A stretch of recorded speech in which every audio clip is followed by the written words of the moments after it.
कि जो स्त्री या पुरुष एक परिस्त्री गमनम तथा, ये बहुत बड़ा पाप है।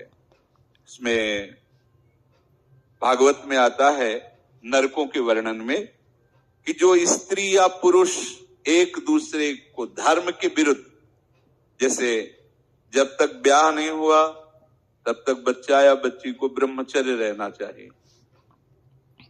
ये बड़े आनंद की बात होगी। आप रख के तो देखो, अगर आप ब्याह तक ब्रह्मचर्य रहे तो आपकी गृहस्थी ऐसी फली फूलेगी, आनंदमय होगी, देख लेना।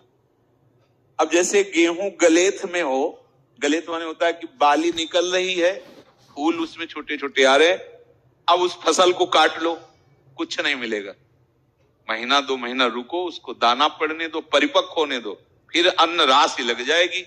ऐसे ही ये ब्रह्मचर्य है। जो बाल्यावस्था से यौवन अवस्था तक अपने ब्रह्मचर्य का नाश करते रहते हैं, वो गृहस्थी लायक ही नहीं रह जाते। मतलब वो बात नहीं होती जो जीवन में होना चाहिए, गृहस्थ धर्म के लिए अनिवार्य।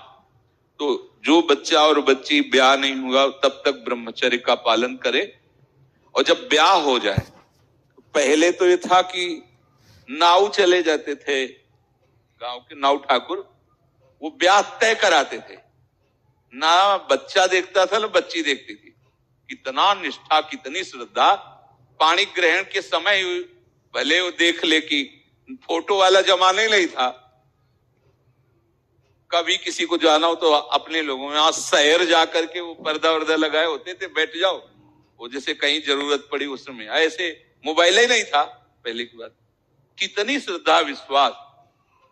कैसा है, रंग गोरा काला, स्वभाव, कोई मतलब नहीं।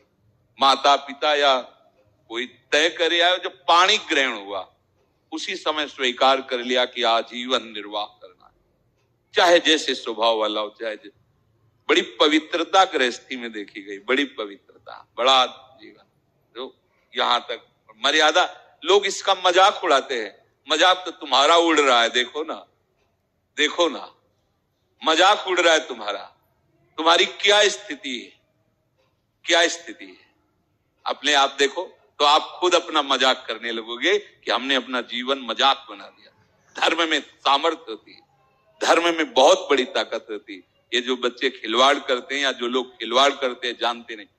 उसमें लिखा है कि जो स्त्री शरीर पर पुरुष से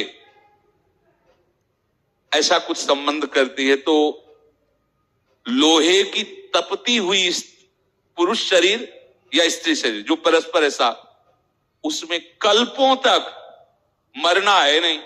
कितना दाह होगा।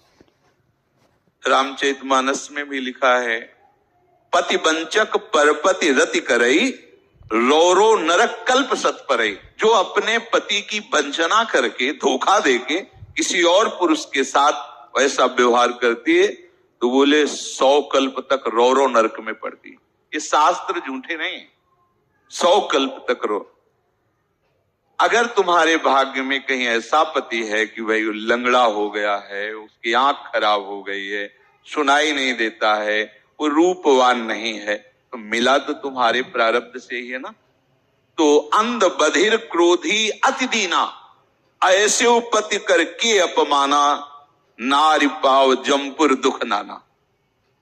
मान लो रूपवान नहीं है, अंधा बहरा कैसा भी, भगवान की विधान से वैसा, उसे भगवान मान करके मानो, आराधना पद्धति से चलो। अगर पुरुष अपनी पति का जो भाव स्वीकार किया है उसका त्याग करके धोखा देकर दूसरी किसी स्त्री से, ऐसा घोर नरक का अधिकारी होता है वो। अगर ऐसा तो व्यभिचारी की बहुत बड़ी दुर्गति होती है।